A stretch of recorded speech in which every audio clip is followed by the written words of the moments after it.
Bom, vamos então aí para os antecedentes da Primeira Guerra Mundial, para a gente entender, né, como aconteceu esse conflito. Primeiro, vamos lá.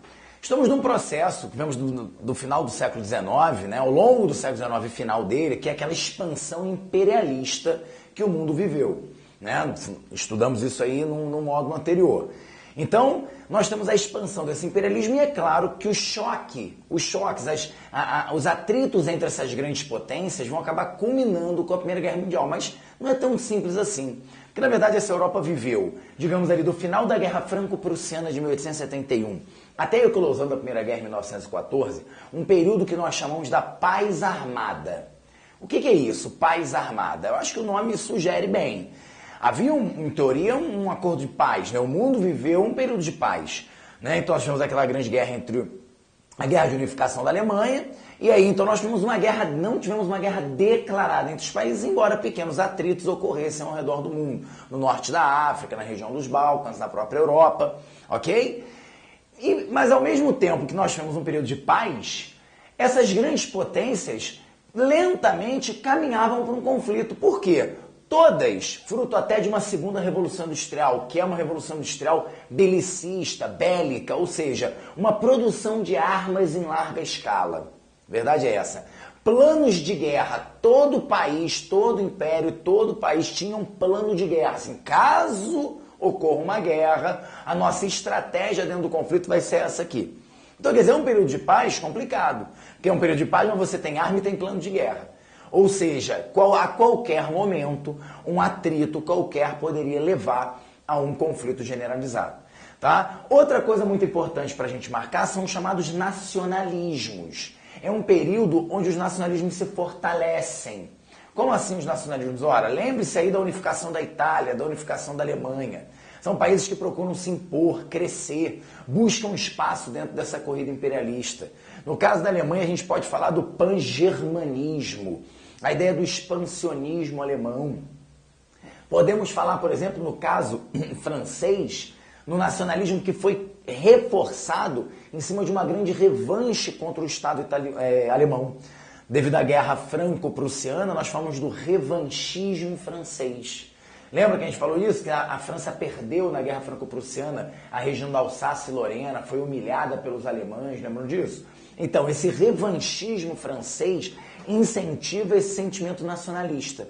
Repare, então o nacionalismo é claramente um nacionalismo perigoso, porque uma coisa é você ser patriota, outra coisa é você ser nacionalista. Nesse período, no final do século XIX, início do século XX, o patriota é aquele que tem amor ao seu país.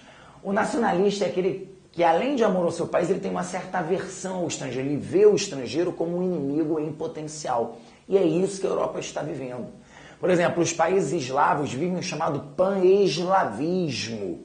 Ou seja, seria a ideia de união dos países eslavos para a formação de um grande país, apoiado inclusive pelo Império Russo, que tinha forte interesse nessa região dos Balcãs, saídas para o mar.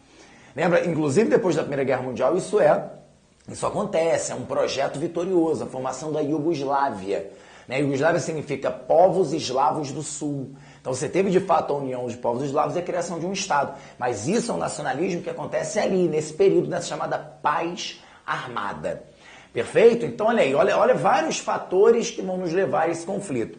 Mas para muitos historiadores, talvez o mais importante, antecedente, que explica o fato dessa guerra ter se tornado uma guerra de escala global, entre aspas, depois a gente discute isso, foi o fato de alianças secretas serem criadas dentro da Europa.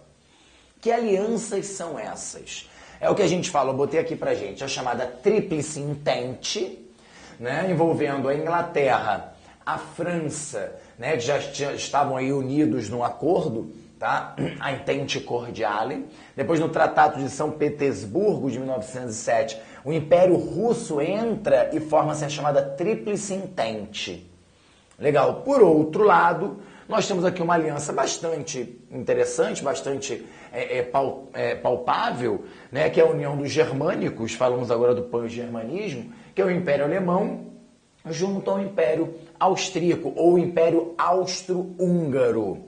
Lembrando aí que o Império Austríaco, o gigantesco Império Austríaco, controlava grupos étnicos distintos. Na verdade, dentre eles, os sérvios, os eslavos, os húngaros, perfeito? Então, o Império Austro-Húngaro, a gente vai chamar de Império Austríaco aqui. E a Itália, que entra num primeiro momento nessa aliança com a Alemanha, é um histórico de aliança com a Alemanha, desde as guerras de unificação, houve uma aproximação diplomática muito grande entre Itália e Alemanha, mas a gente vai ver que a Itália não participa efetivamente do conflito aqui. A Itália depois vai acabar mudando de lado.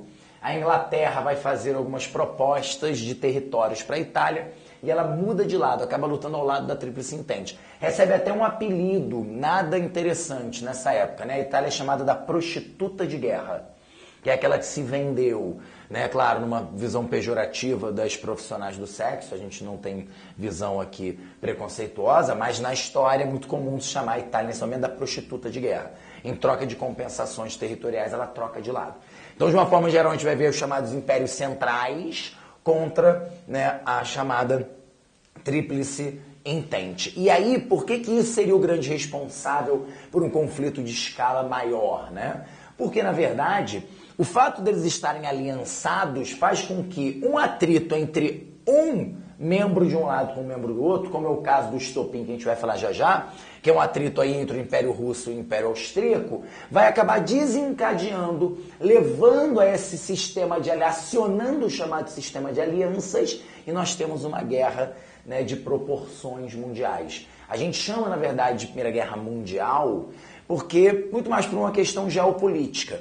Porque não é todo o planeta, não são todos os países que estão envolvidos, mas se nós levarmos em consideração que as principais potências imperialistas estão envolvidas, ora, então, direta ou indiretamente, o mundo tem interesse nesse conflito. É um conflito que vai durar 4 anos e vai modificar radicalmente a estrutura do mundo, né, naquele momento.